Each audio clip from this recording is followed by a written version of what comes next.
we're gonna forego the introduction part of the show until right when it's time to get on live. But and get rid of that echo. But these first few minutes, basically what I'm doing is I'm going ahead and um, share the platform, share the platform, share the platform. Get a better update from last week to this week. You know, we had some good, intelligent conversation last week. We want to continue that conversation, but I'm trying something new. I'm trying to get in a few minutes before the hour to kind of see what kind of crowd actually pushes out there. So, as normal, please share, share, share.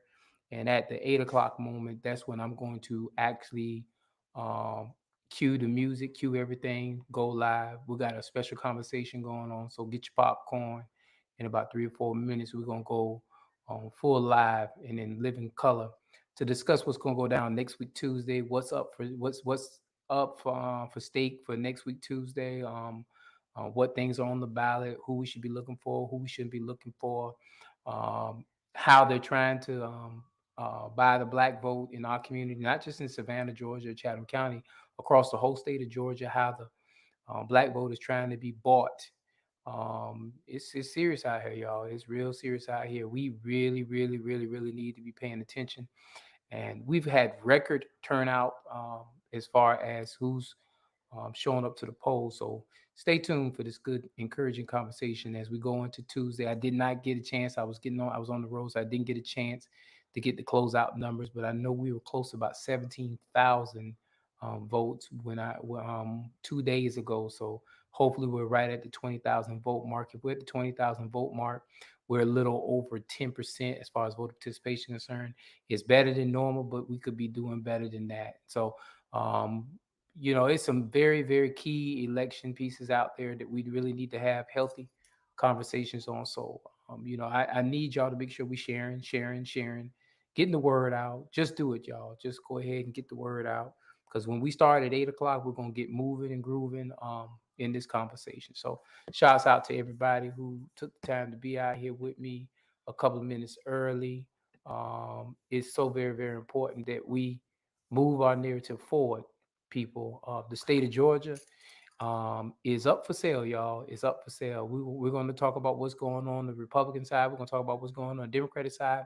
We're going to talk about economics. We're going to talk about everything, division, how the black vote has been outcasted and been used and abused and not getting its just due. We're just gonna have a good candid conversation today. So I encourage you, next 3 minutes, do what you gotta do, get your popcorn ready, go to the restroom, feed your dog, walk your dog, take that 2 minute walk down the street with your dog.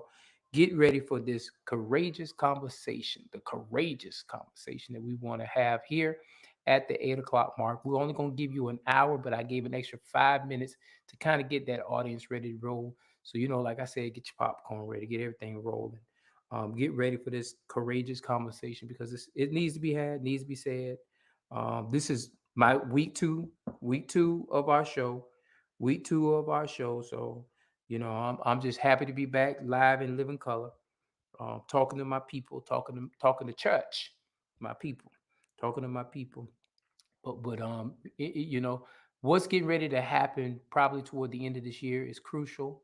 Um, Georgia could be in the balance of losing a state senate seat if we do not start working toward making sure we get the right person in office. The UGA running back is running through all 159 states with his bus, and we want to make sure that his bus stop ends right here in Georgia, and he can take that bus back to Texas where he came from. But there's some courageous conversations about that we really need to have in reference to that. But I'm not going to really get into too much meat of the program because it's 7:58. 7:58 got 1 minute left, and 1 minute. I'm going to tune in the introduction so we can get this show flowing. But I just want to get in here a little bit early so I can see what the breakdown really is, because it's so important for us to make sure we get a balanced show, get a balanced program, get everything rolling and rolling and rolling. And so with that being said, it is what it is. We cannot we cannot afford to allow ourselves to be bamboozled rat them up, let us stray. We must stand up and stand up for something. All right, I'll see y'all in about 3 or 4 minutes. Peace.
Good morning, good people. Good morning, good evening, good afternoon, good people. How y'all doing? Hold just a second. The following show is a broadcast of ATR Media. The views, opinions, and statements made by the host and or their guests do not necessarily reflect the views of ATR Media or its sponsors. Okay, so we got the legalities out the way. Good afternoon, good evening, good morning, wherever you are. It is good somewhere out there, but we need to have a courageous conversation today. We had one last week, and this is show number 2, back in the saddle, and it's good to be back. But just being back is just not the answer. It's good to be back. And so with us being back, I just want to have a good conversation with y'all, man. What do y'all know about May the 24th? May the 24th is election day for the state of Georgia. What that means is the primary. The primary is finally here. All the contested races up and down that ballot finally here, y'all. We finally get to see who is going to be on the Democratic ticket, who's going to be on the Republican ticket, and basically who's going to be in World War III starting May the 25th for the state of Georgia. The rights of the state of Georgia is up for election. So first thing I wanted to talk about, y'all see y'all boy Trump done abandoned David Perdue. He told David Perdue catch the right bus back home. He didn't even let Herschel come by and pick him up. Did y'all see how Trump let David Perdue down? And so with that being said, we are probably looking forward to a Kemp versus Stacey election come for November the 8th, and it's going to be a shootout like no other. So we're looking at the governor who stole the election in 2018 running against the person who should be the governor, but has changed a complete strategy from 2018 to a whole new revolutionary strategy. So my thing is not to break down her strategy, because my thing is y'all conscious enough to get out there and learn what's different about her campaign and what's not the same according to what happened 4 years ago. But just want to understand that it is a whole different strategy, and I hope it works out for the betterment of us in Georgia, because we need to get that outline of Georgia blue to kind of bleed into the interior blue. Because I'll say it if nobody else say it, Georgia is purple, and what makes it purple is the exterior is blue because our federal seats are becoming blue. But the interior of Georgia is still bloody red. And we got to get rid of that blood stain, and we got to make that thing purple, then turn it blue completely in one swoop. So I am praying hard that we can follow through on that situation and move this state forward in turning it blue. So back to what I was saying about David Perdue. David Perdue, he got Sarah Palin supposed to be coming down to Chatham County, not Chatham County, I'm sorry, Bryan County to stir up votes. But when I read the news article, guess what? They said Palin probably going to abandon him now that Trump has abandoned him, because you know what? All of them do this in that party structure. If they see that they ain't got a chance of winning, they abandon ship before it comes time for that ship to sail. And so Perdue, guess what? You getting ready to be sitting back home down there in South Georgia. You're a rich man. You can find something else to do, but you won't be running for governor. And so that means, once again, we got the rematch of the Kemp versus Stacey Abrams. And Stacey Abrams is hitting the trails, riding around city to city, state to state throughout the state of Georgia. Hopefully she can bring this thing home, because you know what? The only person I think that can beat Kemp is the one that Kemp stole it from. And guess what, Stacey? I hope you do your job. Now, with that being said, this ballot has gotten real tricky, matriculating all the way down the ballot. So I'm almost foreseeing a runoff in the primary for the first election, which is lieutenant governor. Lieutenant governor has 9 candidates running for lieutenant governor. And that is very important, because let's say Stacey wants to make a run for president. If she wants to make a run for president, let's say Biden doesn't want to run for president again, and Stacey wants to make a run for president, then the lieutenant governor will assume responsibility until that time where we can find somebody else to replace them. So that's why that lieutenant governor is very important. But the second piece, what makes that lieutenant governor so important, is the fact that that lieutenant governor is the president, or whatever, the speaker, lead speaker, whatever he is, over the state senate. And that's a very crucial environment to be in, because if you get Stacey Abrams in the Gold Dome, or what is perceived the White House of Atlanta, Georgia, in the state of Georgia, then she's going to need a strong Senate and a strong House to be able to pass some reformative laws that can change the narrative of Georgia, not just being a blue state, but a blue legislated agenda ran state. And so that's so important that we make sure that the 56 people who are running for state senate, and I believe there's about 38 of us that are tied to the Democratic Party, we got to make sure that we have the balance in favor of the Democratic Party, so we can make sure that the big house of the 2 houses are strong. So we got 56 people in that house. I believe the balance is about 29. So you need about 29 Democrats to actually have a majority. But you don't want a majority. You want a strong majority. Just in case we have some flaky people up there, we want a strong majority. So we want a balance of about 30 people, at least 30 people that hold those Democratic cards. Now, 13 people are already locked in the seats that are Democratic friendly seats. So we need a balance of another 20, 25 seats to actually hold weight within the state of Georgia. So that's so important as far as the conversation is concerned. I don't know why we don't talk about it as much, but that's going to be a strong conversation coming March the 24th, when Stacey is confirmed as the person that will be on the ballot for the Democratic Party. Now, the second piece is that House seat. Those House seats are a little bit stronger, a little bit more House seats. We're talking about a balance of 100, I think it's 180 seats over there in the House. I'm talking about the State House. When you're talking about 180 seats in the State House, then we need to make sure that we have at least 95 to 100 of those seats in Democratic terms, as far as the balance being in charge in the small house as well. And so it's so important for us to make sure that we look at up and down that ballot, and making sure we vote not just for our favorite teacher or our favorite person, all the way down the ballot to the bottom part where we know the characters are at. We need to make sure that that state, the lieutenant governor seat, going back to the initial conversation, is filled with the right person, because the balance of power lies within that seat. Now, the third person, which is the Secretary of State in my book. Secretary of State, the power of voting rights was stripped away from the Secretary of State's office. Now, it was moved over to a legislative body tied to a group of people from the legislative body that makes all those determining laws and rules and everything like that. It was stripped in House Bill 202 last year, which is the actual legal document now.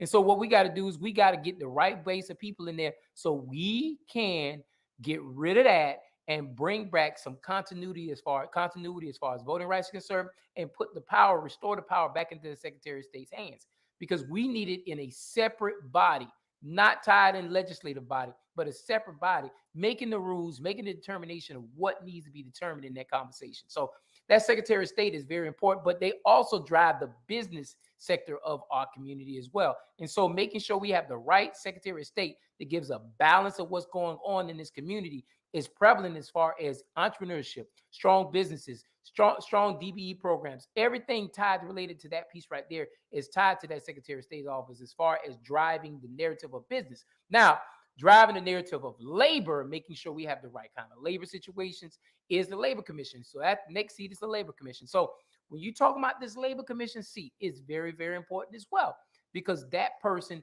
ensures that these jobs, the so-called economy and the so-called job that's out there prevalent in our community, that these jobs are getting into the right hands so we can move the narrative of poverty, crime, unemployment, even how bad the school system could be in our community. How we drive those narratives is having a good labor force out there, or a good means of being able to participate in the labor force out there. That's why that labor commission is so important. Now, I done heard promises of this and promises of that, and I'm not going to talk too much about those promises. One thing I can promise you is this: somebody need to open up all these buildings across the state of Georgia, because you know what? All these labor commission buildings have been closed going on 2 years. Now, I'm scared of COVID just like everybody else, but some way, somehow, we should have been doing a better job of getting the narrative of employment back out there. But we didn't have a good labor commissioner in the place. So now is the opportunity. Now is the time for us to be able to find somebody who's relevant to run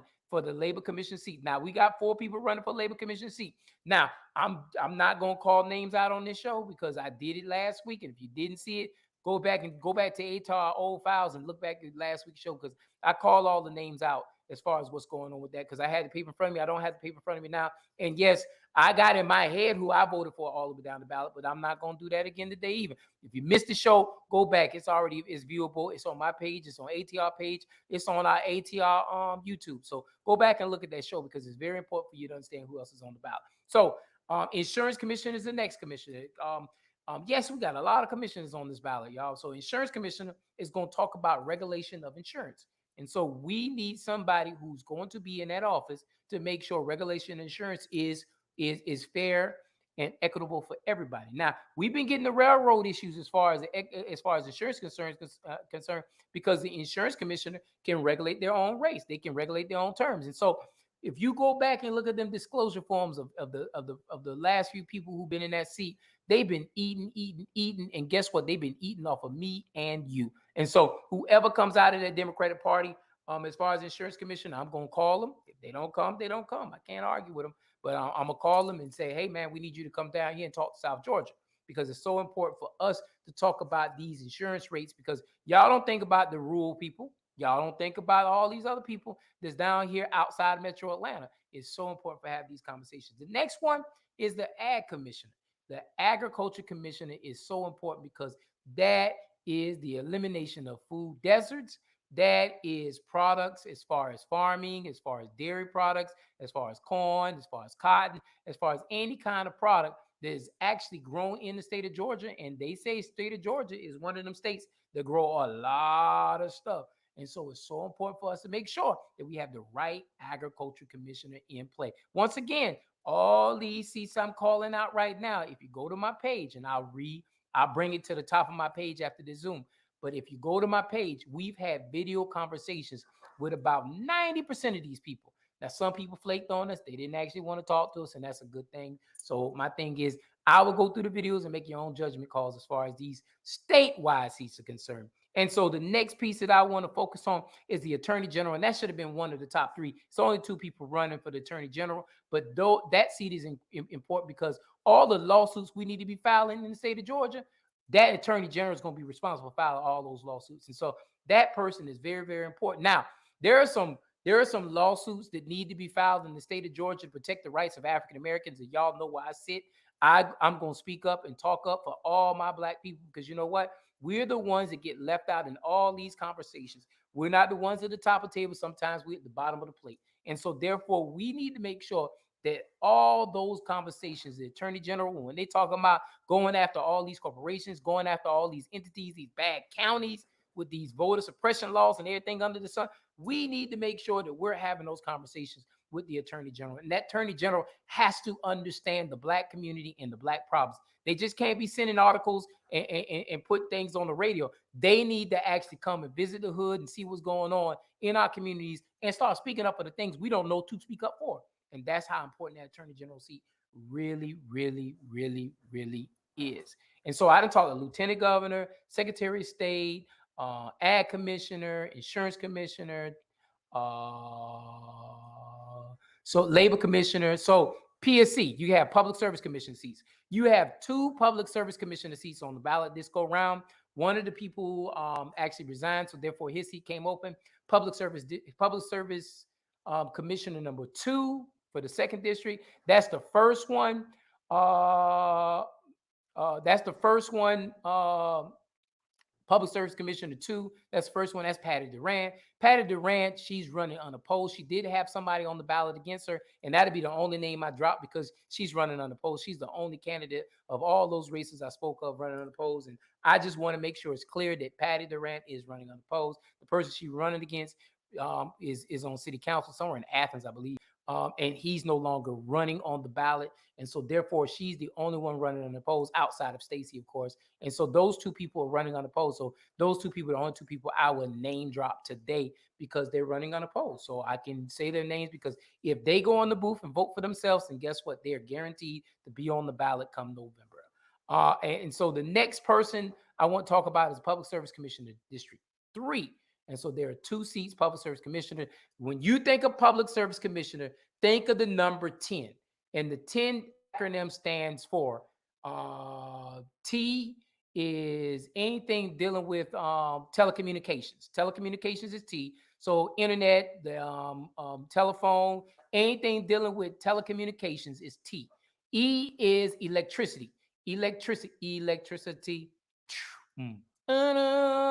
Electricity is the second point, and the last one is natural gas. And see, we don't talk as much about natural gas, but that's what the acronym. When you think about the Public Service Commissioner, I always throw out the acronym 10 because it's 10 items that associate with those 3 things, and I don't remember it offhand. But the acronym 10 always reminds me: telecommunications, electricity, and natural gas. Those are the 3 components that are held under the Public Service Commissioner. Putting the right kind of people in that kind of situation works well. Now, I've used 10, I've used net, and it's the same thing. It's interchangeable. We got to watch the real net, natural gas, electricity, and telecommunications. But if you think about Public Service Commissioner, and 2 of those seats are up for election, just like in 2020, 2 of those seats were up for election. Now, mind you, if we were the one on those 2 seats in 2020, these two people, and it's going to be 2 ladies because it's Durant in 1 seat, and it's going to be another female because there's only 3 females running the other seat. But between these 2 ladies, we could have fixed all our electricity problems, all our telecommunication problems, all our natural gas problems in 1 swoop come January of next month. But guess what? Now we got to wait another 4 years because those 2 seats come up in another 4 years because the Public Service Commission seat is a 6-year term. Unless you're fulfilling the expired term, it's a 6-year term. So the balance of power is going to be tied to a 6-year term in one of those seats, and the other seat will be 6 years. So what we got to make sure we keep a close eye on these Public Service Commission seats, because if we can flip 2, then we'll have 2 of 5 of the Public Service Commissions for the state of Georgia, and that puts us 1 step closer to being able, to fix the narrative of what's going on in the state of Georgia. So that's your Public Service Commission seats. Now, did I miss anything? Okay, back to our federal seats. All right, federal seats. I don't want to get too deep in the weeds of things. You have 3 people running for U.S. Congress. You have people talking about the insurrection back in January 6th. You have people talking about being fired up, ready to roll. And you also got people talking about military experience. So in my balance of my book, we have 3 qualified people that actually can run and be in that seat. Now, yeah, contrary to opinion, what I say on social media, contrary to opinion, what I say in the general world, the general census, you have 3 people who have the right and who can give a good fight for Buddy Carter, especially when you have Stacey at the top of the ticket. Now, there is a couple of things we need to do to clean house, but I'm not going to talk about those things to clean house until next Friday. I promise you, I'll update you on next Friday once we have a contingency plan of what we can look at as far as the balance of the ballot looks like. Because like I said before, I foresee a couple of these seats that I called out, a couple of these seats will have primary runoffs. And so my thing is, I don't want to skew anybody's conversation into anything that needs to happen. And yes, Ivan, the ag commissioner, I did have a conversation with both of them, and we did not do one for the attorney general. However, I will get you information on behalf of the both of the attorney general candidates, so you can make a good opinion of who you think is best servant as far as in the attorney general's position is concerned. So that's the balance of the ballot for the state of Georgia. When you go into the federal seats, I talked about the U.S. congressional seat, and then we also have U.S. Senate seat. So Warnock, who is the sitting U.S. senator, he's a sitting U.S. senator. He does have opposition from a young lady, Tamara Shealy Johnson. She is the reparation young lady. She's pushing out her agenda. She's pushing out her efforts. I think that Warnock and her have a debate as far as what's going on, who you feel is best for you. I'm not going to give you the address. I'm just going to give you the two names that are actually running on the federal race. And so I hope you catch it. I hope y'all spread it, and I hope you research who these people are. They have good platforms. One is already sitting in office, and one is trying to get in office. And so my thing is, in the balance of a true conversation, I do not want to lean one left to the right. And so I just want to make sure it's understood that there is a challenge between the two people right there. And so now we're going to maneuver back into local politics. In local politics, you have a plethora of judge seats and everything like that. And so one of these seats is ironic because it's a young man who I called and tried to give him help on some campaign stuff, understanding that didn't know what party he was from, anything like that, but he had a sign down. And when I called him, he didn't, when he answered the phone, I told him who I was. He said, well, okay, thank you, whatever. When I gave him help as far as trying to put his sign up, and he didn't want any help, and from that point forward, I have nothing to say to him. But I don't think that he's really running for this election. I think he's running for an election in 2 years. He's actually building his base up for that election in 2 years. And I had that conversation once he's out of the race next week, because I don't think he's gonna make it past Tuesday. But it's three men, so y'all have to figure out who I'm talking about. I'm not putting the name out there. Y'all figure it out. It's three people running. Y'all figure it out. Now, I will say that I was waiting on somebody to give me a call. He did not give me a call. However, and if you want to know what I'm talking about, you can catch last week's show. It tells you all these characters.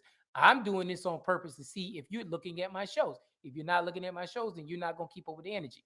This week, I'm not going to do what I did last week because we're closer to the balance of the election. Today was the last day of early voting. Today was the last day of early voting. So tomorrow, I will be looking at the numbers to see how many people closed out as far as early voting is concerned. I'll do a comparison analysis to 2020 and a comparison analysis to 2018. I can tell you that only 3,500, a little over 3,500 people had requested ballots for this election in Chatham County. So with only 3,500 requested absentee ballots, a little over 3,500 requested absentee ballots, we're going to see stronger turnout in the early voting phases, and we're going to see a stronger turnout in actual voting phases. So these two conversations are very, very important, because if you experience hardship or troubles at these polls, I'm going to tell you, give me a call. Give me a call. I don't care if you're Democrat, Republican.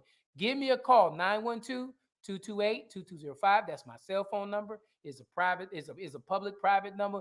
People call me, text me all the time in reference to what they need to do and how they need to work. So I don't have no problem giving it out. Matter of fact, they probably got it bugged and tased and everything like that on this son. So whatever conversation it is, if it's a personal conversation, I'm probably gonna call you and ask you to meet me somewhere, because I want to have that conversation one-on-one. I don't want to have that conversation above water, and that's very, very, very important for us to have these conversations above water here in these sectors. So with that being said, where was I at?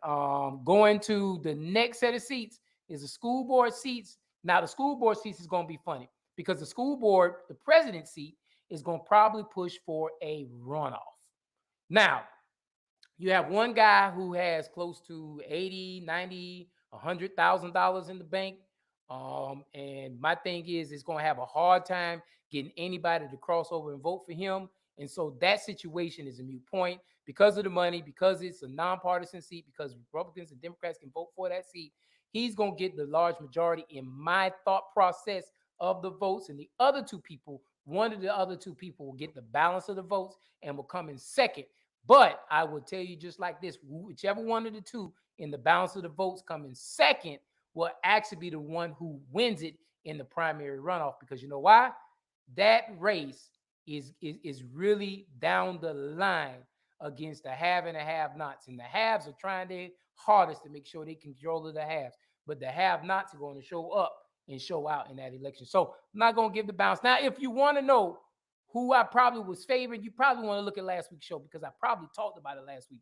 But this week, I'm not talking about it. This week, all I'm doing is hyping you up to make sure you show up to the polls on Tuesday. I'm not. If you want to know, I gave you my phone number. If you want to know who I voted for, or give you want to know what's the best balance or whatever case may be, I'll tell you who I voted for. But I cannot share with you. I cannot push you or encourage you to vote for the same people I voted for because that would be against my ethical code as far as what I do and what I say. Now, I will help you with the balance of understanding, like Mr. Ivan said. He didn't hear anything for the Ag Commission, and we have a show on the Democratic Party side. They have a show talking about that piece. So I will forward that link to you, Mr. Ivan. But as far as the Attorney General is concerned, what I will do is I will forward you 2 links. I will forward you each one of the candidates' links, and it'd be up to you to take the time to go ahead and look through their website, their page, and everything like that to kind of figure out which one's best for you. So back to our conversation, school board. So with that being said, the 4th district, which is uncontested, so Sean Cashmore will walk back in his seat. Once he goes in the booth and votes for himself, he's pretty much affirmed that he will be doing another 4 years in the school board.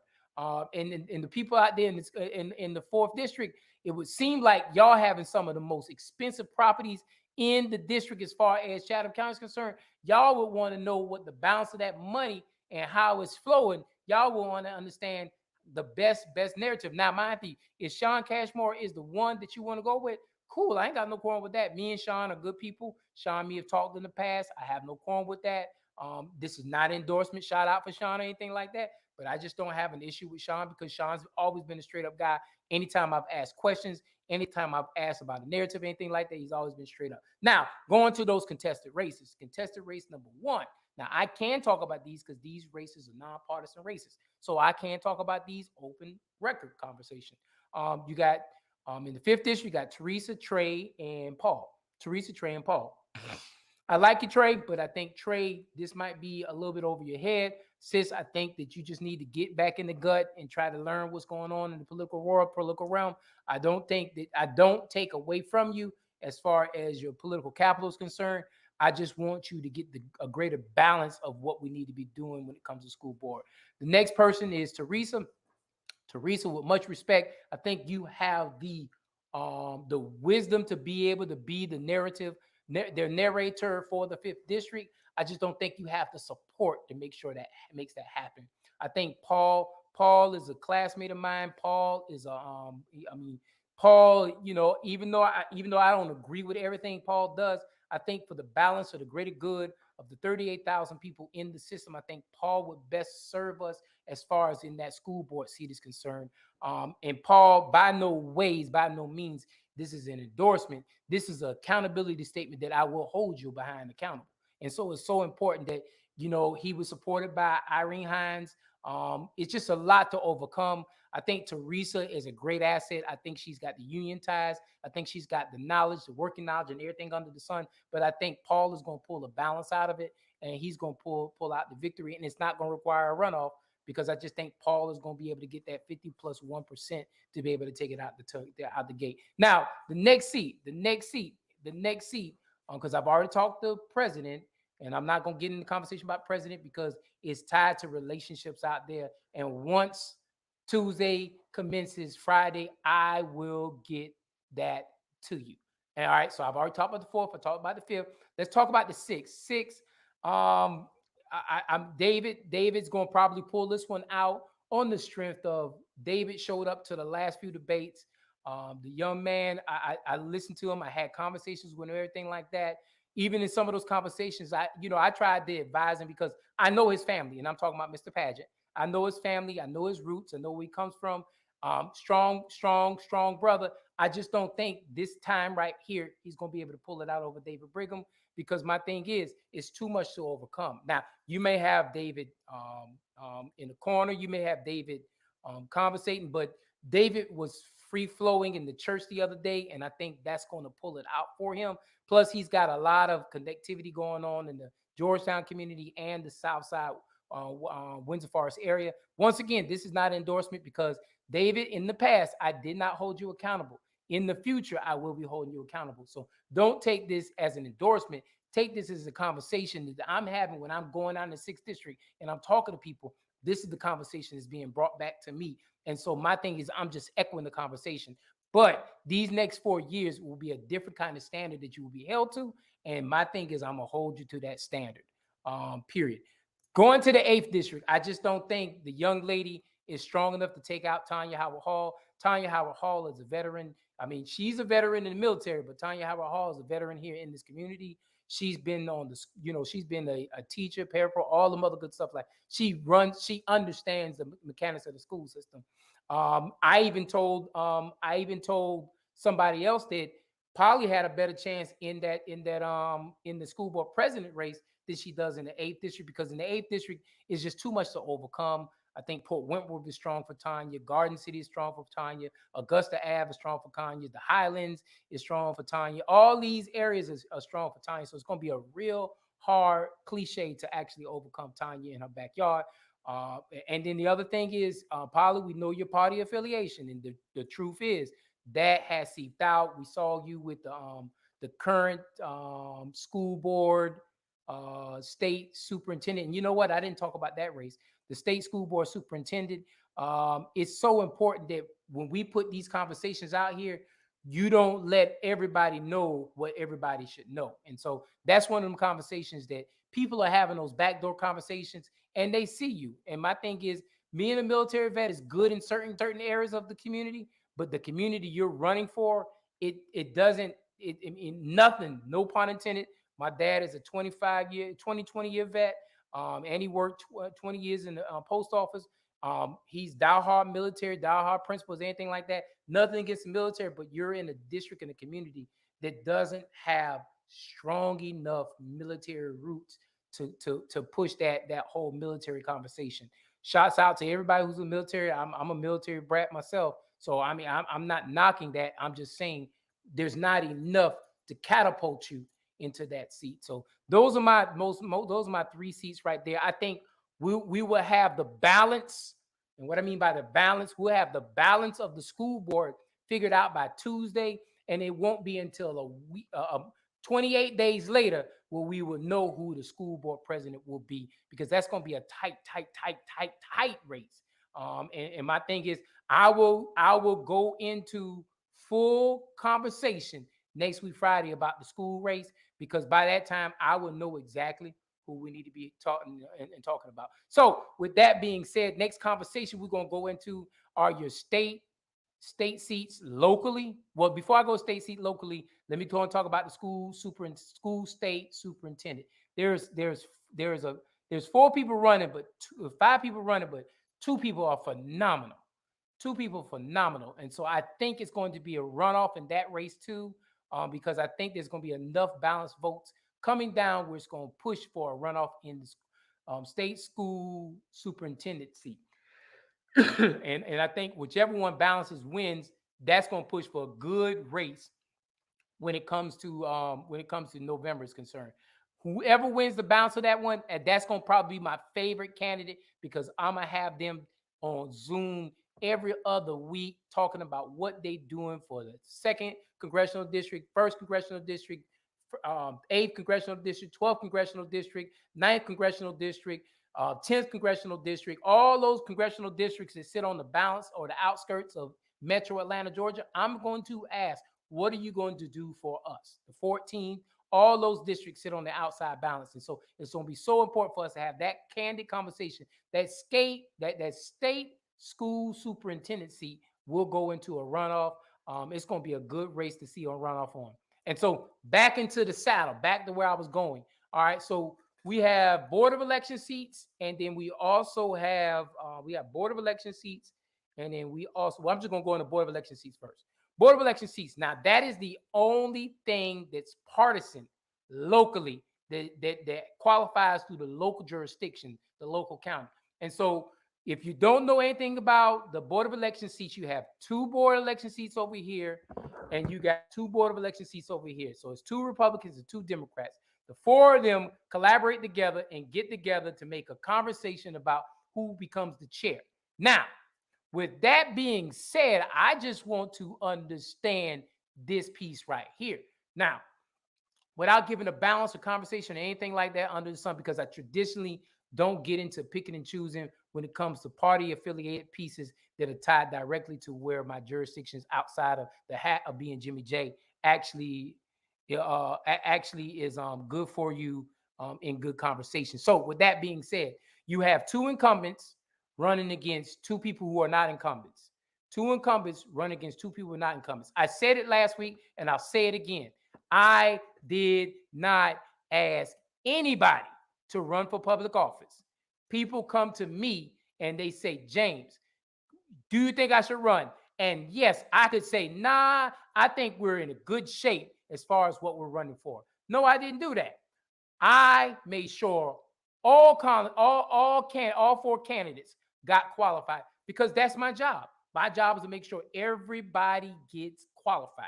That's my only job. We did that in 2020. We did that in 2022. And I don't know who's going to be in charge in 2024, but I'm going to make sure that we do that in 2024 as well, too, because I'm going to encourage everybody named Mama to run for county commission. I'm going to encourage everybody named Mama to run for tax commission. I'm going to encourage everybody named Mama to run for sheriff. We've already got 2 or 3 people already talking about running for sheriff against Johnny Welcher. So Johnny, better get your shoots ready because we got a couple people ready, geared up, ready to run against you for sheriff. And so the other piece is the coroner. And these seats right here, all 6, 7, 8, 9, 10, 11 seats right here will be up for election in 2024. And they can qualify through partisanship, through the party.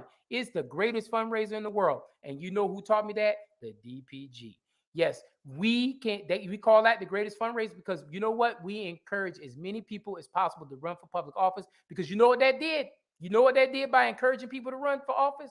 It increased the number of people showing up to vote. And that is so important that we need to make sure these things happen. So I'm just fast forwarding it. 2024, we're going to have that courageous conversation because I don't know who's going to be in charge of the party then. But locally speaking, we will make sure all those seats are contested the way they need to be contested. I assure you that. Now, I can promise that because you know what? I'll make sure that whenever that qualifying period is, whether I'm invited or not, I'll be there that whole week just to ensure that everybody gets their just due as far as running for public office. And I did not skip over in 2023, City of Savannah. So y'all tired of these issues in City of Savannah? I said it in the text. I said it in a message the other day. If you're tired of the balance of City of Savannah, now mind you, I'm not going to sit here and say the 6 are right and the 3 are right. I'm not going to sit there. I think all 9 people need to go into a room, put the gloves on, shut the door, and come out as mutually understanding we all serve Savannah. Now, I'm not going to sit here. I know I'm going to get cussed out because they're going to say, well, James, you shouldn't say that because you know it's unfair on this side. And then the other side, they ain't even going to call me. I understand it, but I'm going to be nonpartisan, non-partial in my conversation because you know what?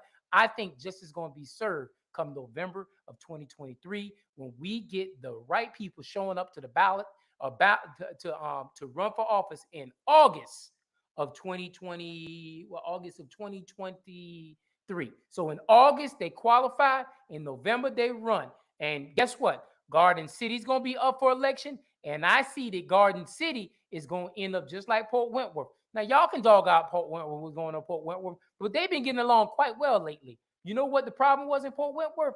You had a group of people who was in control, and eating off another group of people who had no idea they were being eaten on and no idea that they had control in the numbers and everything like that. And they just poof, woke up and said, guess what? We want to control the narrative. And all they did was change the conversation. You know what I'm saying? So change the conversation. I wasn't in that room, so I can't say if it was done or not. So all they did was change the narrative, change the conversation. So you know what? Guess what? The balance will be challenged. The balance will be challenged. The balance will be challenged. And we're going to keep challenging these balances and challenge these balances until we can't balance no more. And my thing is, I'm going to have my conversation with you. And watch this. I'm going to attempt to conversate with you. And if you don't attempt to answer my phone call, then I'm going to attempt to remove you. That's how I'm playing it now. From now on, 2023. I didn't say it before. I am no longer bound by the local chair seat after this year here. So that means my politics become freestanding politics in Chatham County. And that's in any jurisdiction in Chatham County. And so Garden City, Savannah, City of Savannah, Port Wentworth has a couple of seats up too. Bloomingdale is closed. Tybee Island, I think, has a couple of seats as well. Thunderbolt, I think, is closed. I've seen like I'm missing somebody. Pooler seats are up too. And y'all better hope I win, because if I don't win, I might run for Pooler City Council. Because you know what? I'm just enjoying just running and just causing all kind of chaos. It gives me an opportunity to be able to talk and speak freely. And you know what? This is the best $400 ever spent, because guess what? Starting in June, when I really start doing what I need to do, that's when I'm going to really have fun. Because guess what? I don't care about winning. I care about running, because the simple fact is nobody stepped up to run. And everybody and their mama has come up to me and said, well, Jay, can you even win that seat? But you know what? None of y'all have even stepped foot to try to actually take out the seat and see if this seat could be won or lost. And so I'm going back, because I went off cue, back to my Board of Election seats, because I want to make sure I clear out my Board of Election seat conversation. Back to my Board of Election seats. So with regards to those Board of Election seats, they're very, very important, because the balance of power within our confine is structured through the Board of Election seats. So if the last 4 years you've been going to the voting booth and you have not seen any progress, you need to talk to those Board of Election people, because the Board of Elections has the power to move seats around and actually change where we need to be changing, and moving the narrative forward. And so it's so important that we have these courageous conversations, because when we have these courageous conversations, we can change the narrative. And the Board of Elections is probably the most important seats on the ballot, especially coming from this election cycle, because they're the ones who control the narrative of all the ballot pieces. And so when we have these conversations, these courageous conversations, as one of my good friends like to say, courageous conversations. As we have these courageous conversations, the Board of Election probably is the greatest balance seat that we can come up with, because I want it to be clear. I want this to be clear, crystal clear. The people we elected in 2018 went against the community. The community wanted a change at the leadership from the Board of Elections. The community wanted a change of leadership at the Board of Elections. I'm going to say it again, because y'all didn't care. Y'all need to go back and read and research. See, y'all don't talk about this and y'all don't have these conversations. But the community had expressed they wanted change in 2019 when we elected brand new Board of Elections people. We wanted a change of leadership with the Board of Elections. We did not get it. The same Thomas Mahoney, and I will say his name because he is the only person on the Board of Election that is not elected. He is appointed, and he was reappointed after we went through a debacle in 2018's election. After the 2018's election was stolen, it was all kind of situations that was privy to the current board chair for the Board of Elections, Thomas Mahoney. He was a Board of Elections chair going into 2018 during the Stacey Abrams election. He was a chair. He did all kind of erroneous things in 2018 during that election cycle. And the people who got put on the Board of Elections, in 2018, the people who won, and I'm talking Democrats and Republicans, the people who won in 2018 reappointed Thomas Mahoney, who messed up the 2018 elections in Chatham County. But y'all don't talk about that. Y'all don't talk about that. I don't hear that conversation being mentioned. But those same four people are responsible for giving us Thomas Mahoney back. And we had issues with the Board of Elections in 2019 when the city of Savannah election was going on. We had issues in 2020 when Chatham County election was going on. And we had issues in 2021 probably. And we just didn't discuss it loud enough because we had some changes. The same issues. So my thing is, if the same issues are concerned, then we need to look at the balance of those people who are running for public office. Because I agree. One of the candidates out there said it best. I agree with him. There's no transparency. But within the transparency, you go back to 2018, when we elected these people, they brought back the same person who should have not had the opportunity to get reelected. Now, I ain't saying no names other than Thomas Mahoney, but if you want to know, you can Google those people who got elected in 2018 and come to your own conclusion. And I can guarantee the Republicans feel the same way about what I'm just saying, because you know what? They got this shit into the stick too. I'm sorry. I cuss. I apologize. They got the bad end of the stick too. And so guess what? If we're not willing to step up and learn how important these seats are, we're going to keep getting the same crap that we've always been getting. Now, once again, I ain't calling no names out, but everything is researchable. All you got to do is put in 2018 Board of Election candidates that won, and booyah, there's the information right there. And if we're not willing to do that, because we don't want to have them courageous conversations, we don't want to call out the balance of power and people like that, because people know how to talk good in front of us and do all that stuff like this. Like I said before, I agree with what one of the candidates says. One of the candidates said, I'm telling you, there's no transparency. And I called it out. And I said, you know what? I meant to call Billy, I'll give you a call on Monday. I meant to call the Board of Elections people about that, but I got caught up on the road. But guess what? That's right. There is no transparency. When you look at the minutes are unreadable. The minutes are unreadable. When you go to the minutes, they're unreadable. So you mean to tell me y'all having meetings for 25, 30 minutes and y'all got 3 or 4 lines and that's the best you can give me? My thing is, you're talking about the votes for the county, the most important piece. The voting, these are the people make decisions on everything dealing with the county as far as voting is concerned. They make a decision on the budget for the board. They make a decision on the personnel. They make a decision on the supervisor, the leader. They make a decisions on balance of votes and all the other good stuff like that. And we get the wrong superintendent in there, and shouts out Billy. I think Billy has done a phenomenal job the last 4 or 5 months. But we get the wrong people in them seats, they're going to get rid of Billy. And Billy has done more for black people. I'm going to say it for right. He's done more for black people and the votes going on to black people than the last 15 years that we've been getting from the other person. But y'all won't look into that. You know what I'm saying? And I won't be surprised. The wrong people get in office, they're going to get rid of Billy.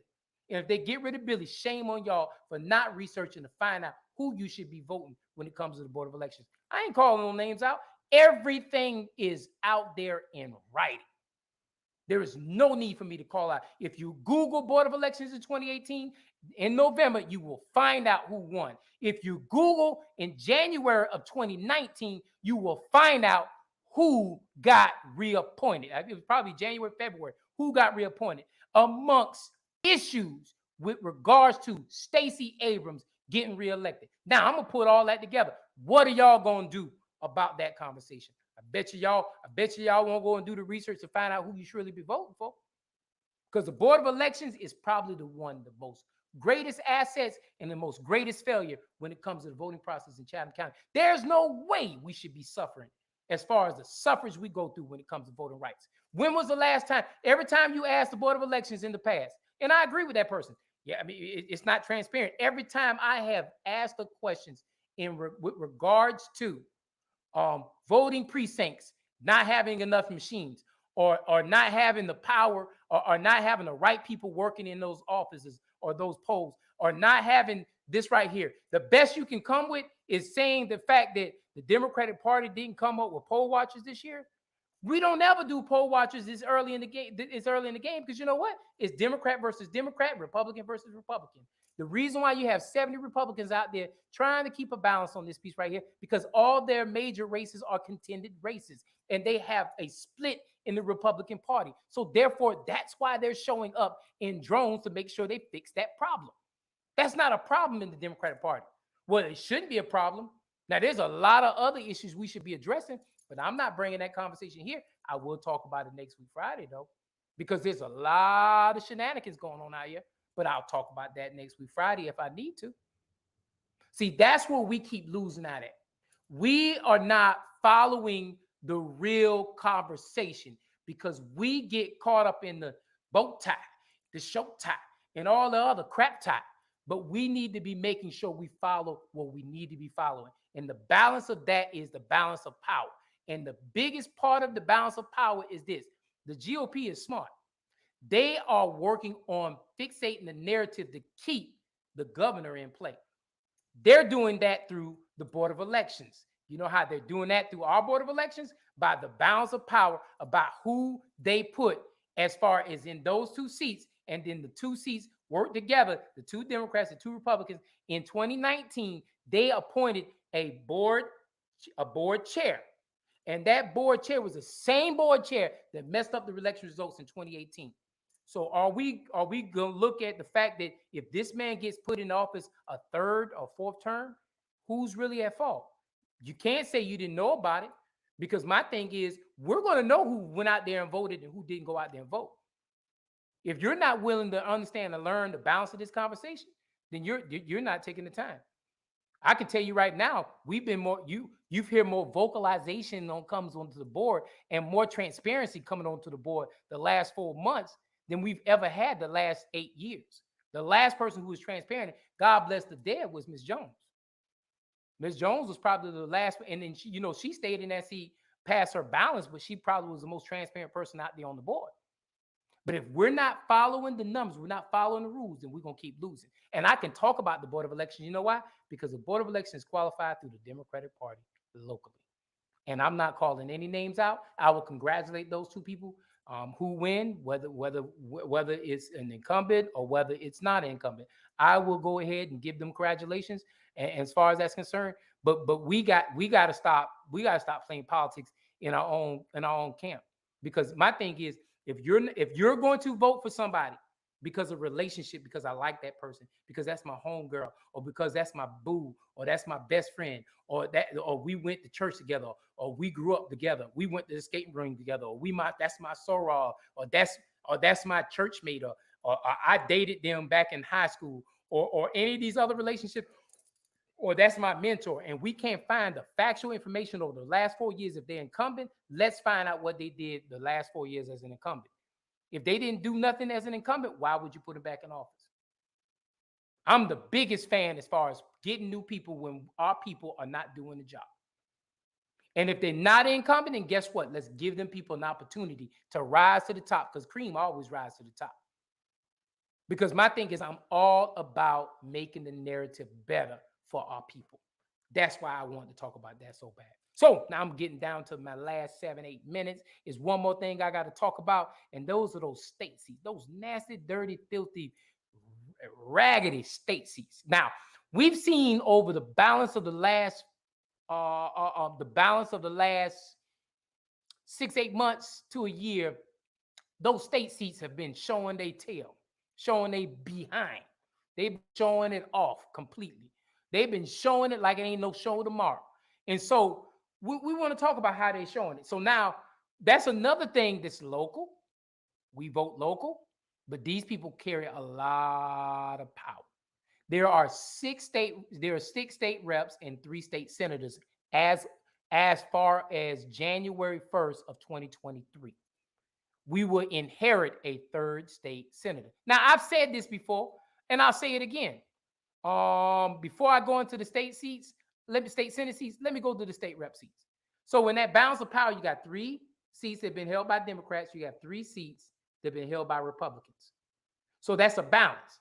That's an equal equation. Now, in the state Senate, up until January 1st of 2023, next year, the state Senate had 2, 1 Democrat, 1 Republican. So in the state, when we come out with the state delegation or the Chatham state delegation, there are 4 Democrats and 4 Republicans. 4 Democrats and 4 Republicans. We inherited another person. So now there's 5 Republicans and 4 Democrats. Okay, I'm going to leave these hands up for y'all. All right? Y'all got it? All right. So I'm going to leave these hands up for y'all. It's 9 total. I'm sorry, let me make sure I'm right. Yeah, it's 9 total. It used to be 8, now it's 9. Okay. Now, for anything to get passed, according to the rules of the local state delegation, you need 4 reps. So that means 3 Republicans, if they can get 1 Democrat, they can get something through. And then they need 2 state reps, 2 state senators. Y'all got it? 4 reps, 2 state senators. Y'all got it? Now, Republicans only need 1 crossover person. Get that 1 crossover person, guess what? They got what they need, because if 2 people were running for state senate, mind you, the guy that's running for the 4th state senate district 4, he's already in. He has no competition. The Democrats did not find a person to run against this person. It's not my fault. It's not nobody's fault. They didn't find a person to run against this person. Now, I will say this candidly clear and crystal clear on this conversation. They didn't give us the balance of the jurisdiction until the week before early voting started. So when we were going in the system, people that could have ran, we didn't know they lived in that jurisdiction. Because if we knew they lived in that jurisdiction, we would have ran them. I.e., Godly Station. Godly Station was originally not in the map. All of a sudden, poof, Godly Station ended up in the map. And so guess what? We lost an opportunity to be able to run somebody because this whole redistricting process was a foul up, a muck up from jump. Now, they can't do that in 2 years. So what we got to do now is we got to make sure we get the balance of 2 state senate seats. Conversation. Lester Jackson, who moved up the higher pastures, he left the state senate seat 2, and he has 2 Democrats running and 2 Republicans running. So you have 4 people running for that 1 seat. All right. Over in state senate district 1, you have 2 people, and it is a contested race. I'm saying this on air. It is a contested race. Even though nobody wants to consider it a contested race, it's a contested race. And you're going to understand why I say that come June and July, because I'm going to remind folks that it was a contested race. I'm going to remind folks they should have been talking to the person who's running for the 1st district, because it is a contested race, because state law does not give jurisdiction of that state senate area. And that means that that person who is not legally or not bound by that district that person who is going to win is running against is really in a contested race. But the young man he's running against has health issues, and we pray that he can get past those health issues. That's why he didn't contend it. That's why he didn't go after it. That's why he's just silently having a campaign until after May the 24th. But that whoever wins on that contested race in the 1st state senate 1 is going to go against the incumbent. And so there's going to be an incumbency run right there for the state district 1, and there's an incumbency run in state district 2. Now, what that means is more than likely state district 2 is going to be won by whoever wins the Democratic primary, because I don't see either one of the candidates, and they're good people, but I just don't see neither one of the candidates beating whoever wins on the Democratic primary. So you're going to have a balance of, even though they got to go through a race, you're going to have a balance of district 4 has a Republican, and more than likely district 2 will have a Democrat. So that means in district 1, whoever wins that race between the incumbent, the 12-year incumbent versus the newcomer to the block, whoever wins that district right there pretty much is going to control the balance of the state delegation. That's powerful conversation. But where are we talking about that at? Nobody's talking about that, because you know why? Everybody is so focused on one election that doesn't change the narrative as quick as the one election that would. Chatham County, let me tell you something. Let me tell you something if you did not know this before. The state delegation has way more power and authority of what goes on locally with your dollars than the federal seat of the 1st Congressional District. We can talk about all the other stuff in the world, but the most powerful seat right now is the winner of State Senate District 1. Because we know whoever wins the Democratic primary in State District 2 is going to more than likely win the election. We already know that we're going to end up with 3 Republicans and 3 Democrats. Now, you do have 2 Democrats that's running in the state house seats against 2 Republicans. So you might get a different imbalance. You know, the 165 is good, the 163 is good, and the 162 is good. So our 3 state Senate, our 3 state rep seats are locked up with Democrats. Whether you like them or not, we got Democrats running in them seats, and they're going to win those seats. The balance of our state house is going to be good. Now we have the opportunity to win 2 more. Now, if we can get that balance of 5, then this state Senate conversation goes out the door. However, we have an opportunity to control the narrative. Now, I'm not doing a plug for the person who's running for state Senate District 1. Y'all, if you don't know, that's Jimmy J's alternate evil person, James J. Jones. He's going to run when it needs time to run. So that's going to happen when it happens. But what I do want to put out the narrative of this, if we're not paying close enough to the politics, we're going to get screwed, because those state that I'm going to say it just like this.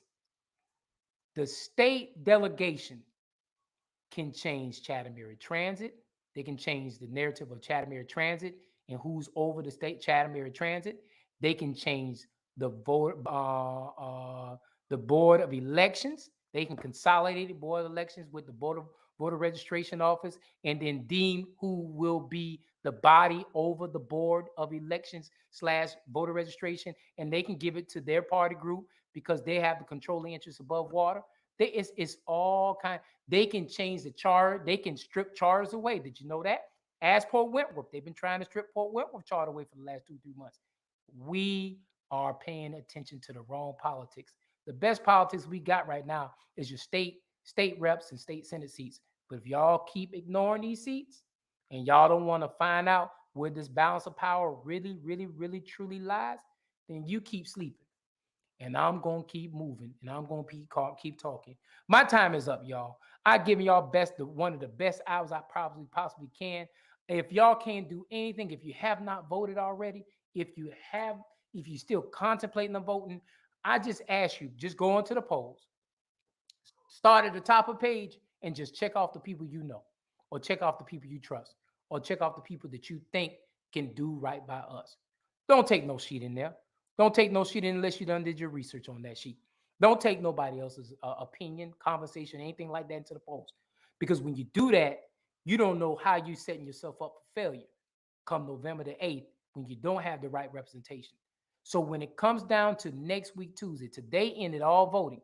So we're going to know the balance of all votes as far as early voting is concerned, because that's over. That period is done.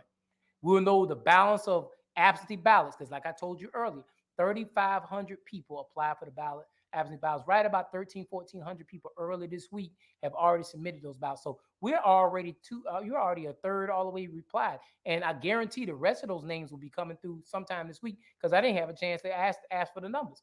But understand this, when I say this, and I say it loud and clear, whatever you do everything you possibly can. If you have not had a chance to turn in an absentee ballot or been able to go early voting, do everything you possibly can to go into the polls. You got to go to your polls. You can't go to Eisenhower. You can't go to any other polls but your own individual polls. Go to your polls. Go to myvoterpage.com. Go to the Secretary of State page. Find out where you need to be voting at. I didn't say my number before. Just text me, 912-228-2205. I'm not answering the phone, but if you text me, I'll text you the link, and I'll tell you how to get on there. Please make sure that you do what is necessary. Do what is right when it comes to this conversation.